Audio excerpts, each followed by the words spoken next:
Looked at the misdiagnosis of a young woman for 17 years. So for 17 years, she was diagnosed as having juvenile arthritis, but she didn't have juvenile arthritis.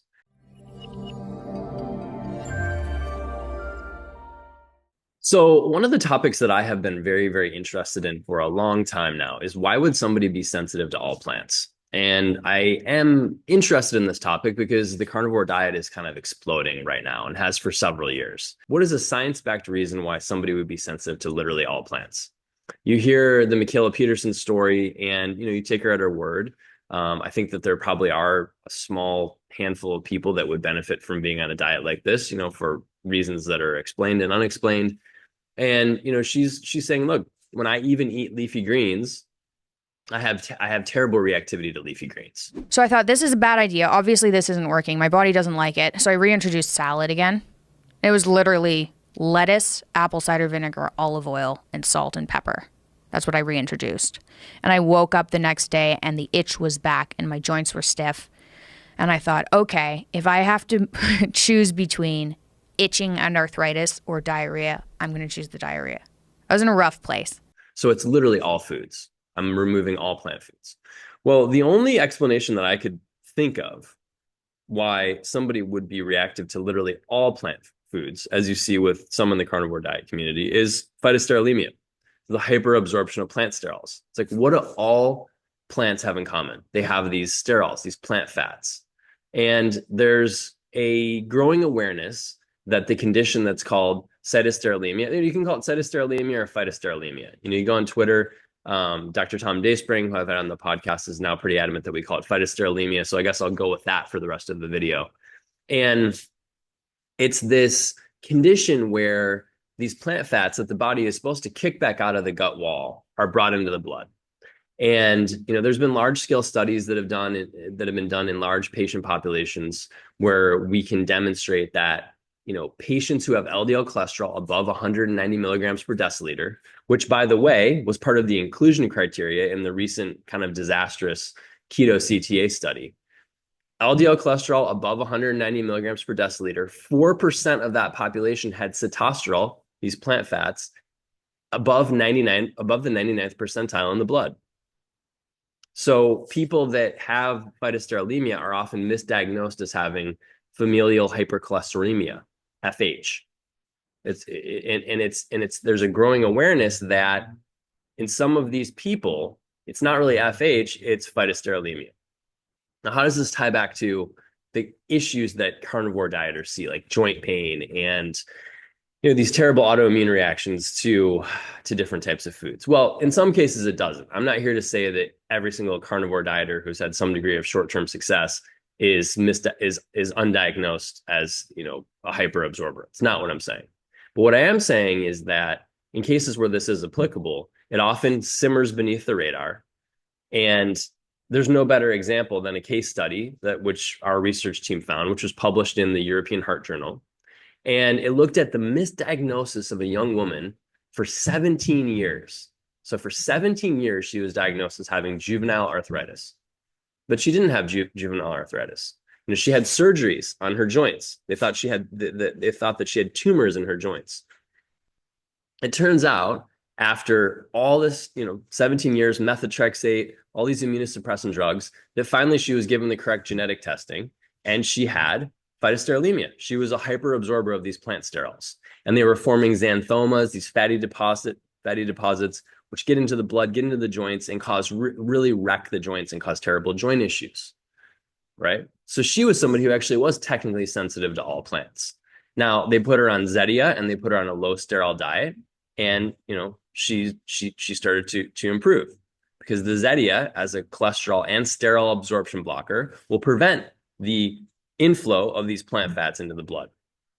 The thing that's so interesting for the carnivore community, or that could be interesting to some of you in the carnivore community, is that Mikhaila Peterson follows a very similar story arc here. Your whole life you've had arthritis issues, or? Yeah. So I started walking kind of funny when I was 2, according to my mom.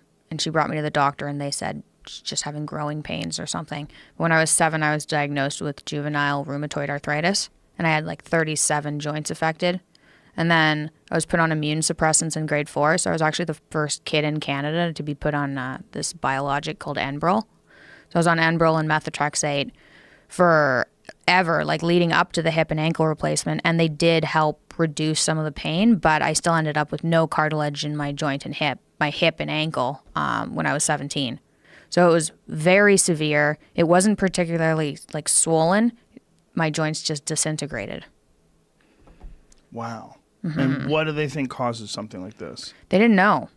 So it was eventually, after the hip and ankle replacement, the diagnosis was changed to juvenile idiopathic arthritis. So it was literally like, we don't know. And look, what I'm not suggesting is that Mikhaila Peterson was misdiagnosed as having juvenile arthritis. That's not. But what I am saying is this is a place to look, because this is a mysterious thing. It's like, I'm sensitive to all plants. I can't eat any plants. We need you kind of can't just leave it at that and say, okay, no plants ever again. We should figure out why. Why would somebody be sensitive to all plants? So in the case of Mikhaila Peterson, just like this case study, which I just referenced, she was having these joint issues when she was very little. You know, this shows up when you're 4 or 5 years old. And then for her whole life, she had crippling joint issues. When she cuts out all plants, she sees these issues resolve. She was just like this case study, put on methotrexate. And so the issue here for anyone watching at home who's curious about how their body works and why they see the reactions that they do is this is a pathway to look at. There's growing awareness. It was just featured in the Wall Street Journal. There was a story about a former Alabama quarterback who found out that he had terrible heart disease in his 60s, despite being an athlete and despite taking great care of himself. And they find out, oh, it's undiagnosed phytosterolemia. Most physicians are not running the blood panels that would be necessary to even see the levels of sterol in the blood. You know, it's like I just tested out Function Health, which is a new startup that does very advanced blood testing, all sorts of LDL subfraction and thyroid panels, and they'll do your immune, your tissue transglutaminase for celiac and wheat sensitivity. It's very advanced, but even that company is not running sterol panels.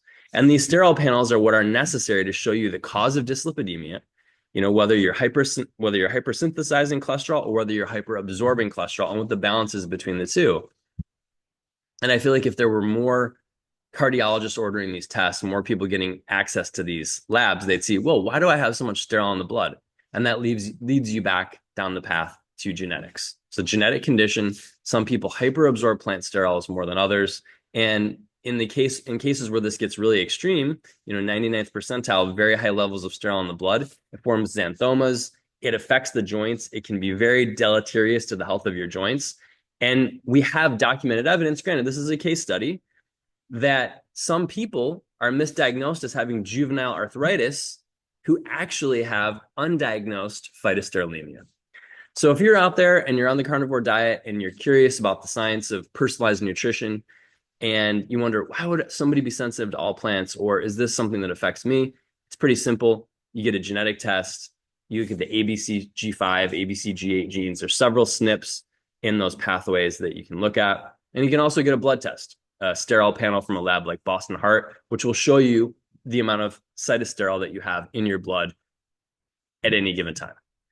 So as we walk through and navigate this crazy world that we all live in, if you're looking for a reason why somebody could be sensitive to all plants, I'm not saying this applies in most or even in even most cases, but it's something worth looking at.